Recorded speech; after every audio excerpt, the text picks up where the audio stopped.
오늘은 고린도전서 2장 11절에서 3장 3절까지 말씀을 보도록 하죠. 신약성경 265페이지입니다. 신약성경 265페이지 고린도전서 2장 11절에서 3장 3절까지 말씀이 되겠습니다.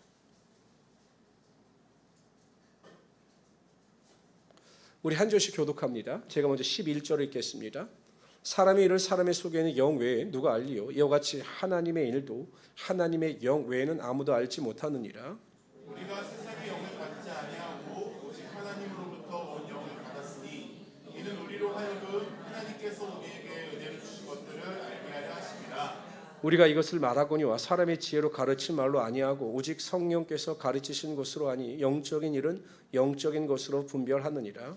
육에 속한 사람은 하나님의 성령의 일들을 받지 아니하나니 이는 그것들이 그에게는 어리석게 보이니요 또 그는 그것들을 알 수 없나니 그러한 일은 영적으로 분별되기 때문이라. 신령한 자는 모든 것을 판단하나 자기는 아무에게도 판단을 받지 아니하느니라. 누가 주의 마음을 알아서 주를 가르치겠느냐? 그러나 우리가 그리스도의 마음을 가졌느니라. 형제들아, 내가 신령한 자들을 대함과 같이 너에게 말할 수 없어서 육신에 속한 자 곧 그리스도 안에서 어린 아이들을 대함과 같이 하노라.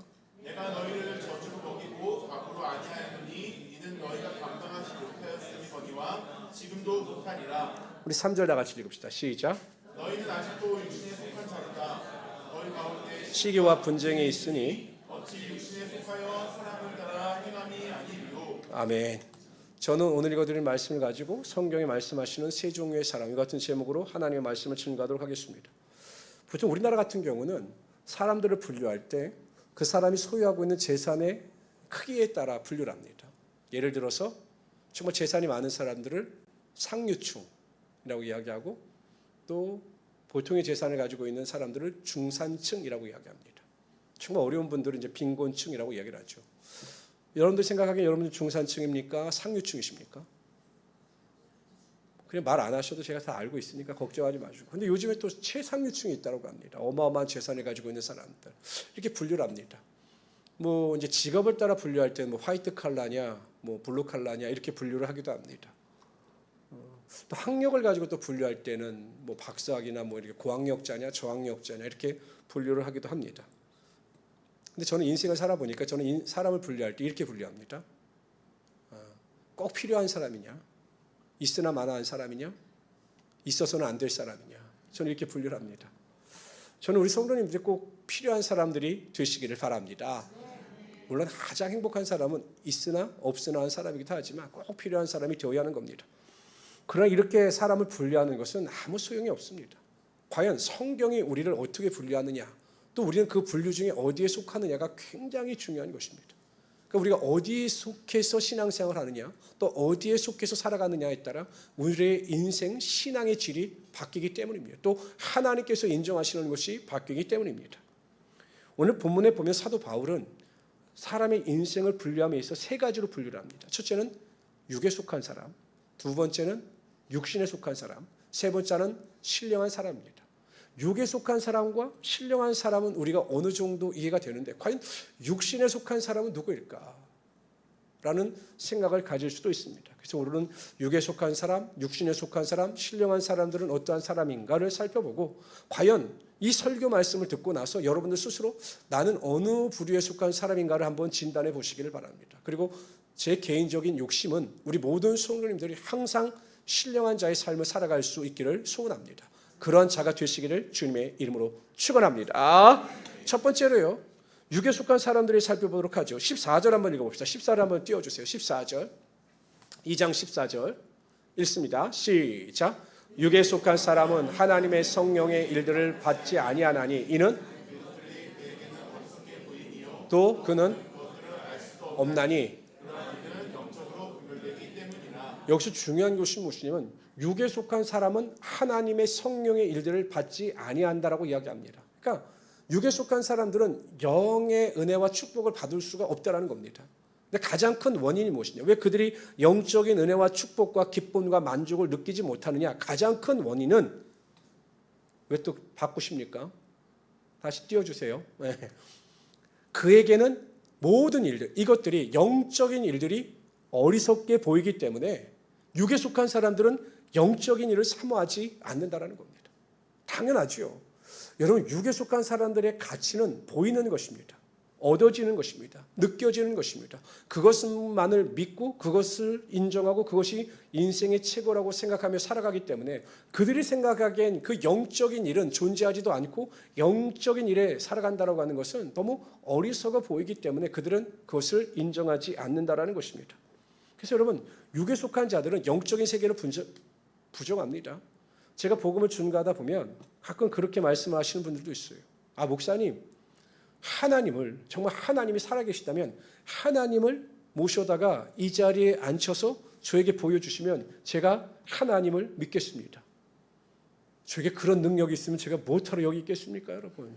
하나님을 모셔다가 앉혀드리고 보여드릴 수만 있다면, 또 하나님은 그런 분도 아니신데 그렇게 어리석게 말을 하는 분들도 있습니다. 저에게 부활이 어디 있느냐? 예수님의 복음을 믿기만 하면 무엇을 구원을 얻느냐? 어떻게 천국에 들어가느냐라고 반문을 하는 분들도 있습니다. 육에 속해 있기 때문에, 육의 지배를 받기 때문에 영적인 세계에 대하여 관심도 없고 영적인 세계에 대한 온전한 믿음도 신뢰도 없게 되는 것입니다. 이와 관련해서 성경도 분명히 말씀하십니다. 고린도전서 1장 18절에 보면 이렇게 말씀하십니다. 십자가의 도가, 복음의 도가 멸망하는 자들에게는 미련한 것이요 구원을 얻는 우리에게는 하나님의 능력이 됩니다. 그러니까 여러분, 고린도 교회 다니는 성도들을 볼 때 고린도 교회 사람들이 생각한 겁니다. 참 미련한 사람들이다. 그 예수 그리스도의 십자가 복음을 믿으면 천국 백성이 되고 하나님의 자녀가 된다라고 믿는 것을 보면 참 미련한 자들이다. 아니, 예수를 믿는다라고 하면서 이렇게 인생을 즐겁게 살아갈 수 있는 방법이 너무나 많은데 저렇게 지루하고 고루하게 살아가는 것.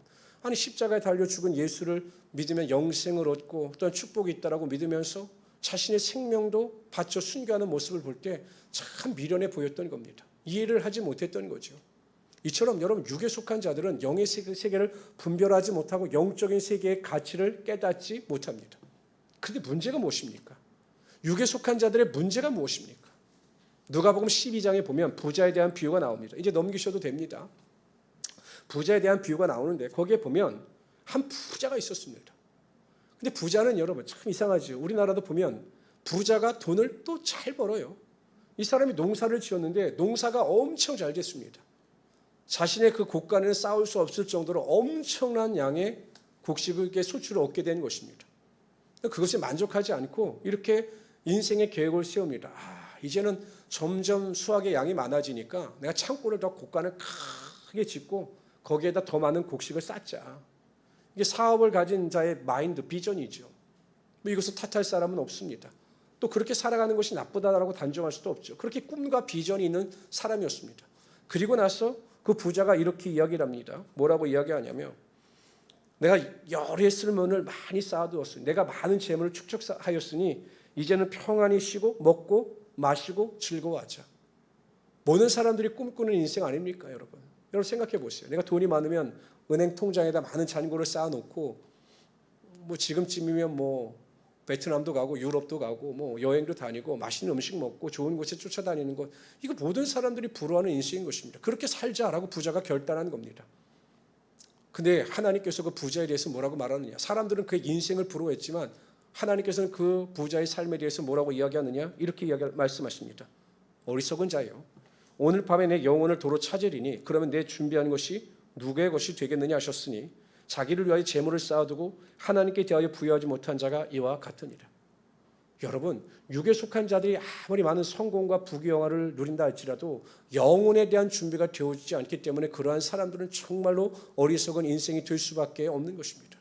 영에 속하지 아니하고 육에 속한 자들은 하나님의 나라를 믿지도 못하고 복음의 진리를 믿지도 못하기 때문에 결국 어떻게 됩니까?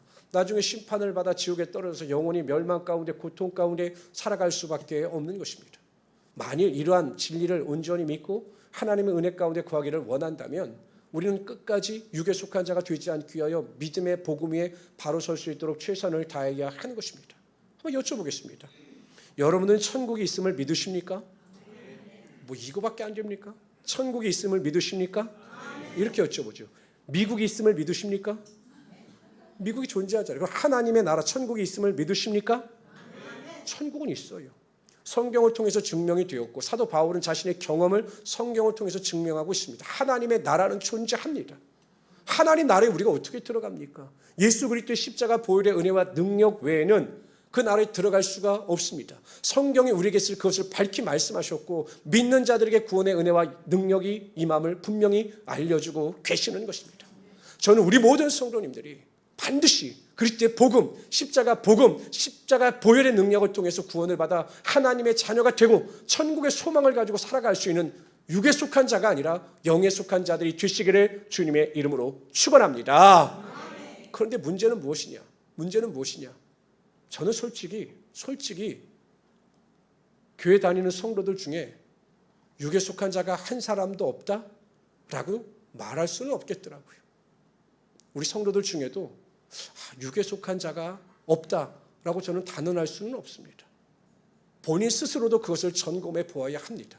냉엄하게 내가 천국에 대한 기대는 있는가? 천국에 대한 확신은 있는가? 천국에 대한 소망은 있는가? 십자가 보혈의 은혜와 능력에 대한 구원의 확신은 있는가? 그래서 예수만 생각하면 감사하고 예수만 생각하면 은혜가 있는가를 점검해 보아야 한다는 것입니다. 두 번째, 오늘 본문에 보면 육신에 속한 사람에 대한 이야기가 나옵니다. 우리 1절부터 3절까지 3장 1절 3절 다 같이 한번 읽어봅시다. 시작. 형제들아 내가 신령한 자들을 대한 것 같이 너에게 말할 수 없어서 육신에 속한 자 그리스도 안에서 어린아이들을 대한 것 같이 하노라. 내가 너희를 젖으로 먹이고 밥으로 아니하였느니 이는 너희가 감당하지 못하였으니거니와 지금도 못하리라.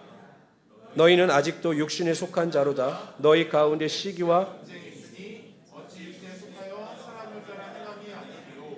여러분 고린도 교회는요 성령의 능력이 충만한 교회였습니다. 방언의 은사와 성령의 열매가 충만한 교회였습니다. 그런데 사도 바울은 고린도 교회를 향해서 뭐라고 이야기하냐면 너희가 어린아이와 같았어. 내가 너희를 젖으로 먹이고 밥으로 먹이지 못한다라고 이야기를 합니다. 너희가 왜 그러냐? 육신에 속한 자이기 때문에 그렇다라고 이야기를 합니다. 그리고 시기와 분쟁이 가득하기 때문에 너희들은 육신에 속한 자다 이렇게 책망하고 있는 것입니다. 발달장애라고 하는 것이 있죠. 그러니까 나이도 먹어가고 육체도 커가는데 정신 연령 수준이 제자리에 머물러 있는 자녀 아이들을 발달장애라고 이야기를 합니다. 참 가슴이 아프죠. 그 수준에 맞는 교육을 받고 수준에 맞는 행동을 해야 되는데 그렇게 하지 못하니까 부모 입장에서는 굉장히 안타깝고 마음이 슬플 수밖에 없는 것입니다. 하나님께서도 그러시지 않을까요? 시간이 지나고 교회 단위 횟수가 늘어나면 늘어날수록 신앙이 성장하고 성숙하여 하나님 안에서 온전한 길을 걸어가야 하는데 여전히 그 수준을 벗어나지 못하고 육신에 머물러 있는 성도들을 볼 때 하나님께서도 그 성도를 보시는 마음이 참으로 안타까울 겁니다. 근데 여러분 교회 성도들의 구성 비율로 볼 때 목회자로서 냉정히 제가 판단해 볼 때 교회 안에서 가장 많은 퍼센테이지를 차지하는 분들이 바로 이 육신에 속한 자들입니다. 육신에 속한 자들. 이 육신에 속한 자들은 어떤 사람들이냐면 왔다 갔다 하는 분들입니다. 하나님의 말씀, 성령의 능력이 내 삶의 기준이 되는 것이 아니라 내 욕심이나 탐심이나 마음의 소원이나 감정을 쫓아서 왔다 갔다 하는 분들이 육신에 속한 자들입니다. 오늘 여러분 찬양의 말씀처럼 하나님의 말씀대로 될 것을 믿고 하나님의 말씀을 기준으로 삼아서 살아가는 것이 아니라 환경에 따라 사람에 따라 신앙이 왔다 갔다 인생의 기준이 나에게 있는 사람들이 교회에 나와서 예배를 드릴 때 잠깐의 은혜를 받기도 하지만 여전히 세상의 것을 버리지 못한 사람들이 바로 육신에 속한 자들인 것입니다. 이런 사람들이 많아요. 여러분 그 씨 뿌리는 자의 비유도 보십시오. 그 마태복음 13장에 보면 돌밭에 뿌리었던 사람들은 말씀을 은혜로 받으나 환난이나 문제가 생기면 믿음이 떠나가서 금세 낙심하는 자들입니다. 그런 성도들이 교회에 많잖아요. 또 가시떨기에 뿌려졌다라고 하는 것은 은혜를 받으나 세상의 염려나 재리의 욕심으로 인해서 그 믿음이 성장하지 못하는 사람들이 바로 가시떨기 밭에 뿌려진 심령을 가진 성도들입니다. 그런 성도들이 많잖아요. 우리 주변에도 봐도 그렇고 뭐 가까운 데 살펴보면 내 스스로도 내 자신을 판단할 때 그러할 경우가 많지 않습니까? 우리 교회에서 신앙생활을 함께 하셨던 분 중에 이제 우리 교회로 옮기시던 분 중에 그런 분들도 굉장히 많습니다. 어떤 분은 겉으로 보여지는 삶의 모습, 예배의 모습, 신앙의 모습은 전혀 문제가 없습니다. 뭐 예배 때마다 새벽 예배 때마다 빠지지 않고 예배에 참석하시고 또 기도에도 다 참석하시고 또 매일 큐티하시고 뭐 통독하시고 외적으로 보이는 그 신앙의 모습은 전혀 문제가 없어요. 근데 이분에게 문제는 무엇이냐? 항상 자신의 감정대로 움직이신다는 겁니다. 내가 좋아하는 사람에게는 한없이 잘합니다. 그런데 내가 마음에 들지 않는 사람이 생기게 되면 그 사람과는 아예 상종조차 하지 않아요. 그 사람이 인사를 하는데도 인사를 안 받아요. 그냥 그 사람을 외면합니다. 이게 성숙한 사람입니까? 아니거든요. 말씀대로 살아가는 것이라 내 감정대로 살아가는 것이기 때문에 이분은 성숙한 사람이 아니다라는 겁니다. 어떤 분들 같은 경우는 자기한테 잘하는 사람은 그 사람이 아무리 잘못하고 잘못된 길을 걸어가도 다 용서가 되고 과용이 됩니다. 근데 내가 싫어하는 사람은 조금만 잘못해도 그 사람이 용서가 되고 관용심이 없어지는 거예요. 이게 여러분 이중잣대 아닙니까? 내가 좋아하는 사람이 선이고 내가 싫어하는 사람은 악이다. 이렇게 살아가는 사람도 결국 육신에 속한 자일 수밖에 없는 거죠. 어떤 분 같은 경우는 그분은 성도들이 잘 되면 그 잘 되는 것을 기뻐하고 축복해 주는 것이 아닙니다. 그냥 그것을 자꾸 자기에게 적용해서 왜 다른 사람은 잘 되고 행복하고 바른 길을 가고 막 복을 받는데 왜 나는 매일 하나님의 축복을 받지 못하느냐. 그래서 그냥 신앙이 땅바닥까지 떨어집니다. 막 교회 나오지도 않고 막 이래요. 제가 상담을 해서 말씀을 드리죠. 하나님의 때가 되지 않았기 때문에 하나님께서 계획하시는 것이 집사님과 다른 사람은 다르기 때문에 그런 일이 이루어지지 않는 겁니다. 그러니 낙심하지 마십시오. 좋은 것을 채워주실 것입니다. 라고 해도 그냥 문제가 생기면 그냥 다운이 되고 땅바닥까지 떨어집니다. 이 육신에 속한 자들인 거죠.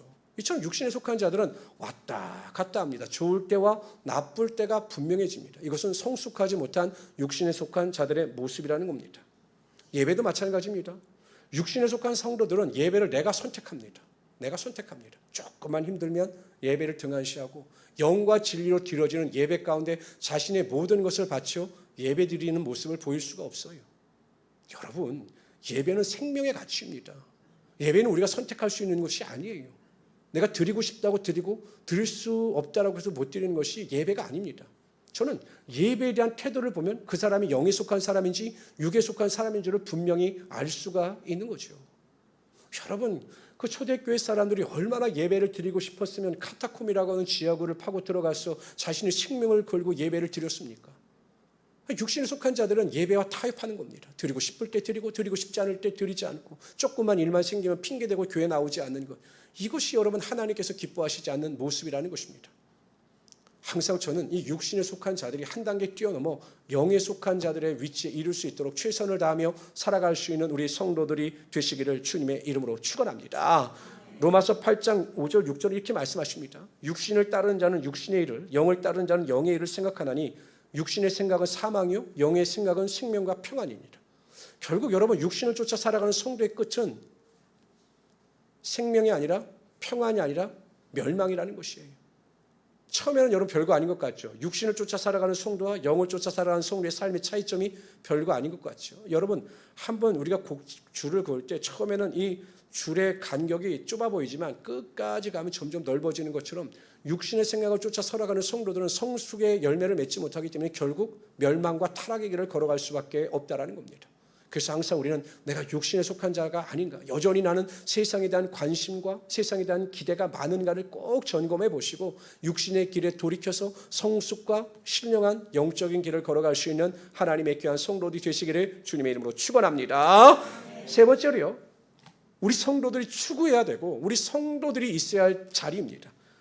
영에 속한 사람, 신령한 자들에 대한 말씀이 나오고 있습니다. 우리 고린도전서 3장 1절 한번 다시 한번 열어주세요. 제가 그 말 갈 때까지 읽어주세요. 시작.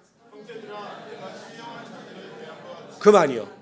여기서 형제들아 내가 신령한 자들을 대함과 같이 라고 사도 바울은 이야기합니다. 여기서 신령한 자들이라고 할 때 헬라어 원어를 찾아보니까 이렇게 나왔습니다. 호 푸뉴마 티코스.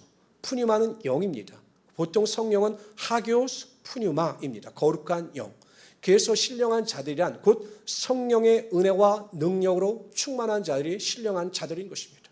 그러니까 여러분 성령 충만이라고 하는 것이 무엇이냐?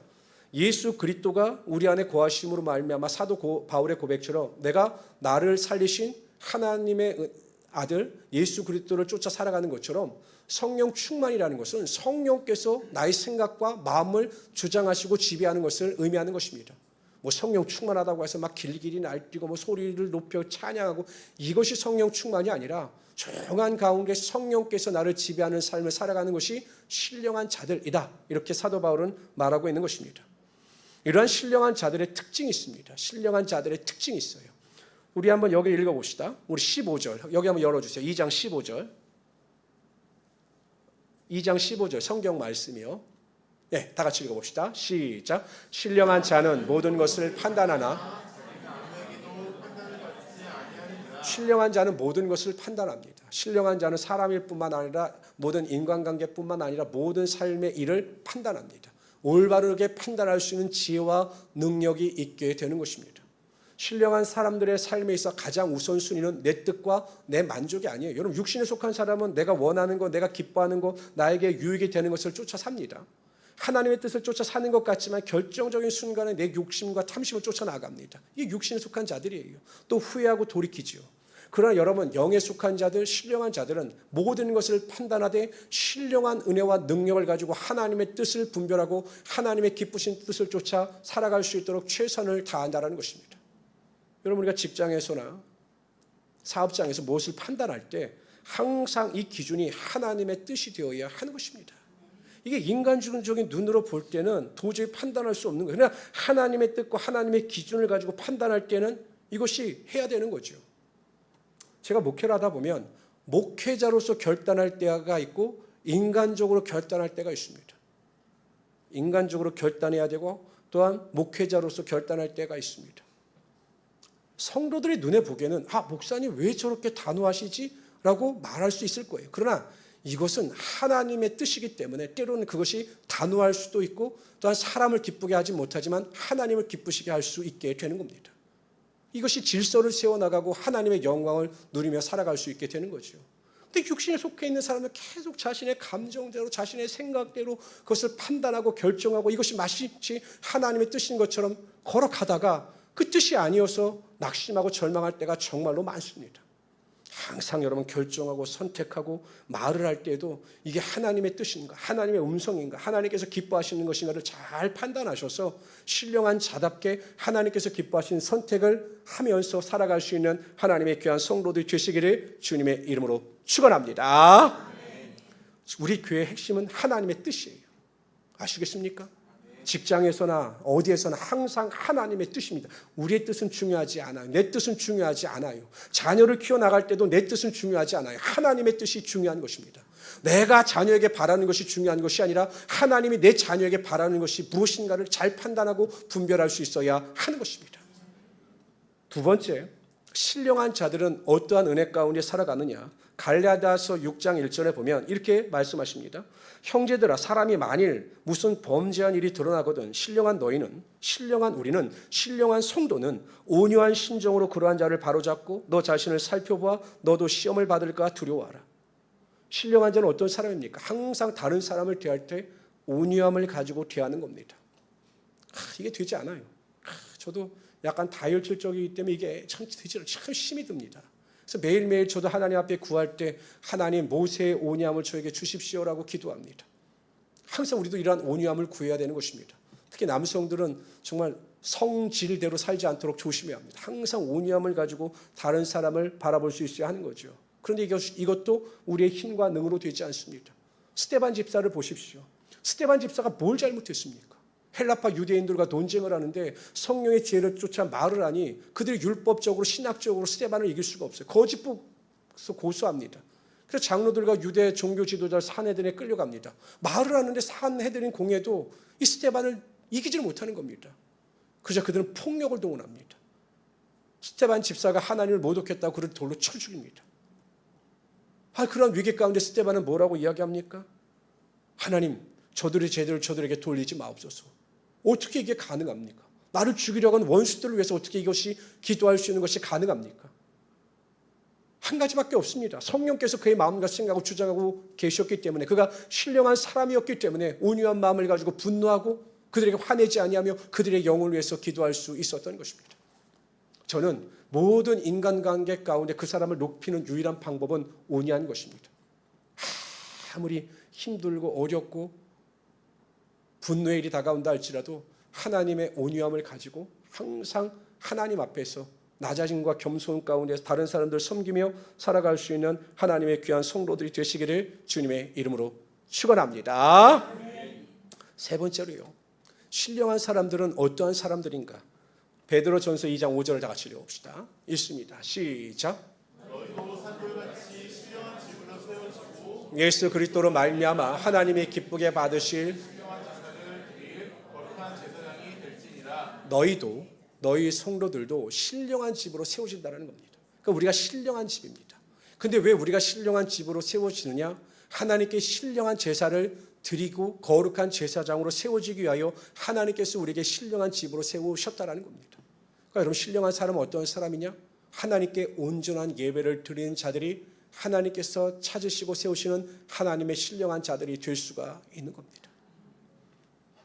제가 전에 다니던 그 부교육자 사역했던 교회에 성가대 지휘자분이 계셨습니다. 저도 이제 그 부서에 청년들이 많았기 때문에 그 지휘자님하고 계속 이제 소통하면서 굉장히 이제 친했습니다. 학교 선생님이셨습니다. 중학교 지휘자를 하시면서. 근데 어느 날 끔찍한 일이 벌어집니다.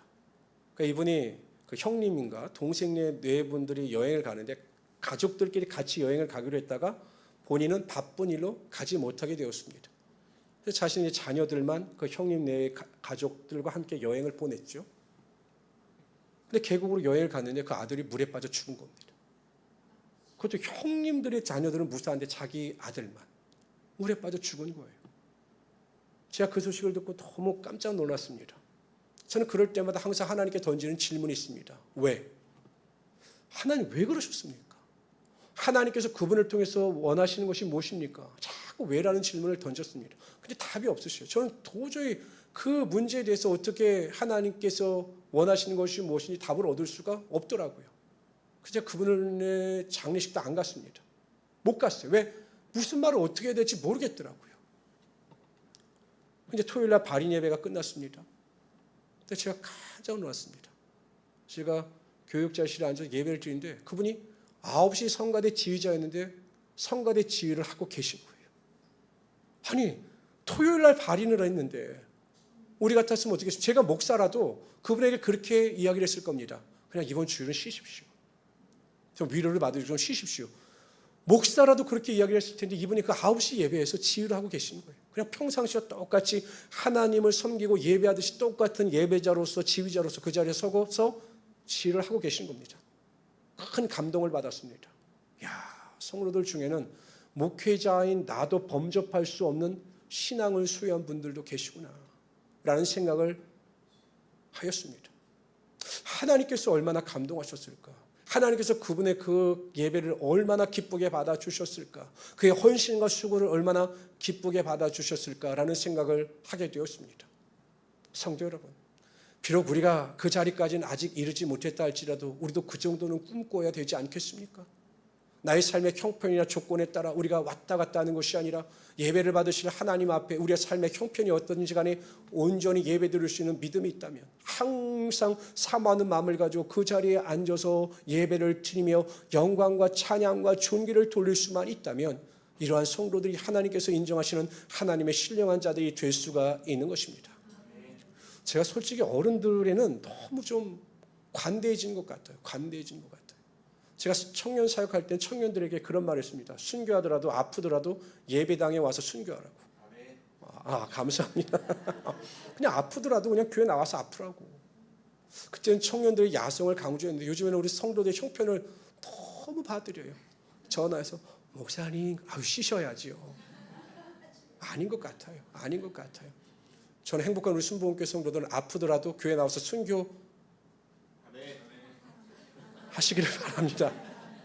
여러분 마지막 때이기 때문에 우리 더 정신을 바짝 차려야 합니다. 정말 바짝 차려야 합니다. 여러분들에게 직언을 해주고 여러분들에게 충원을 해주고 여러분들에게 가슴 아픈 말을 해줄 수 있는 사람은 담임 목회자밖에 없어요. 여러분들에게 좋은 말을 해주는 목회자가 좋은 목회자가 아니라 여러분들에게 필요한 말을 해주는 목회자가 정말 필요한 목회자인 것입니다. 저는 우리 모든 성도님들이 항상 예배자로서 바른 길을 설 수 있기를 바랍니다. 우리 중고등부 학생들 청년들도 바로 섰는데 중고등부 때부터 청년회부터 하나님께서 귀 찾으시는 예배자들이 되시기를 바랍니다. 그래서 절대 예배 타협하지 않고 예배 가운데 승리할 수 있기를 바랍니다. 제가 말씀드렸잖아요. 제가 사역할 때 같이 사역하던 청년들 중에 반 이상이 교회를 떠났습니다. 내 가슴이 너무 아파요. 뭐가 어디서부터 잘못되었길래 그들이 예배자의 삶을 포기했을까? 내가 잘못 가르쳤나? 라는 생각을 가질 때도 굉장히 많이 있습니다. 항상 예배의 승리자가 되시고 예배의 자리를 지키셔서 예배 가운데 하나님께서 기뻐하시는 인생을 살아갈 수 있는 우리 성도들이 되시기를 주님의 이름으로 축원합니다. 어떻습니까? 오늘 설교를 들으시고 여러분들 스스로 판단하기에 여러분들은 어디에 속한 자일 것 같습니까? 육에 속한 자입니까? 아니면 육신에 속한 자입니까? 아니면 신령한 자입니까? 저는 개인적으로 우리 모든 성도님들이 다 신령한 자들, 성령님의 지배를 받는 자들이 되시기를 바랍니다. 그래서 항상 하나님의 뜻을 분별하고 또한 항상 하나님 앞에서 온유한 마음을 가지고 살아가시면서 하나님께서 기뻐 받으시는 예배자, 하나님께 영광 돌리시는 하나님의 귀한 예배자들이 되시기를 주님의 이름으로 축원합니다. 기도하겠습니다. 조시